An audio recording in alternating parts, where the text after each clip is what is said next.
So, are we about to get Warframe 2? A sequel? A solo experience? A mobile game? Or maybe a spin-off? Or maybe just another silly mini-game being added into Warframe for us to mess about with for a day? Now, about a week ago, Digital Extremes trademarked the name SoulFrame in Europe. SoulFrame, right? Similar to Warframe. They went ahead and trademarked it under Category 9 for computer software and Category 41 for game services provided online, which is exactly the same as what Warframe is categorized under right now, games as a service. But the fact that they trademarked this name has led to a lot, and I mean a lot, of speculation within the Warframe community as to what this might be, this video included, because we know nothing more about it, only the name. So let's speculate together, right? Because it could be a number of things. It very well could be a completely new game, a new IP with nothing whatsoever to do with Warframe or any Souls-like game, but just to get that question out of the way, could it be a Dark Souls type of game?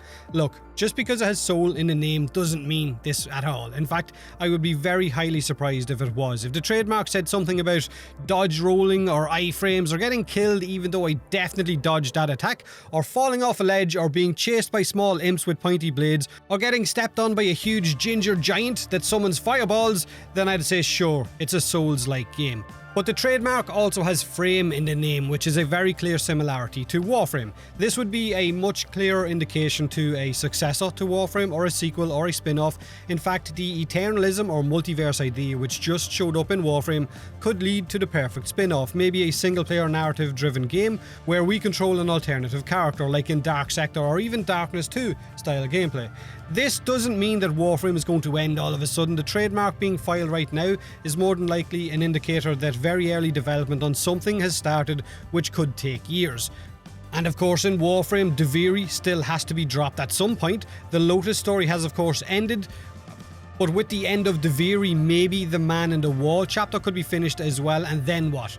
Perfect time for a new game.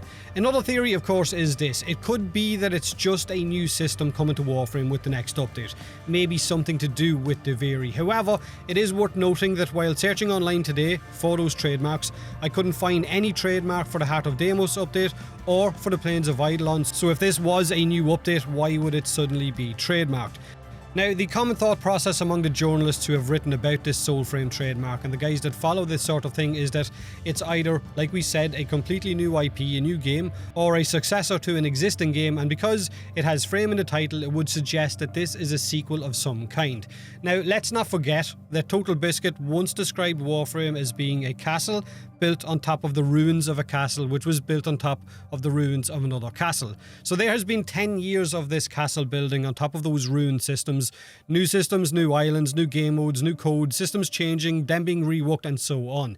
Maybe Warframe has ran its course. It might be easier for Digital Extremes to just start fresh instead of having to build new systems on top of the ruins of the old ones. Instead of having to keep fixing things and changing and reworking systems that have already had numerous versions already. Not to mention the insane power creep that has of course evolved in the game as well. Again, this is all just speculation. Last time Digital Extremes attempted to make a new game, it was something completely different. It was Keystone, or eventually renamed to The Amazing Eternals, which was a hero-based shooter along the lines of Overwatch, but with a board game style progression system and cards or decks being used as character abilities and upgrades. It was pretty interesting, but obviously it was released at the worst possible time where so many developers were trying to make hero shooters based on the success of Overwatch at that time, and in the end, the development of Keystone, or The Amazing Eternals, was of course ended, and the team was absorbed into Warframes. That was back in 2017, 5 years ago. So now could be the perfect time where they try their hand at another game completely away from Warframe's universe, or a Warframe sequel. It's one that I guess we'll have to keep an eye on because, like I said at the start of the video, it is all just speculation. We know nothing more about this except the fact that they have trademarked the term SoulFrame. It will be one for us to keep an eye on. Of course, share your thoughts in the comment section below. Have a great day, and as always, thanks for watching.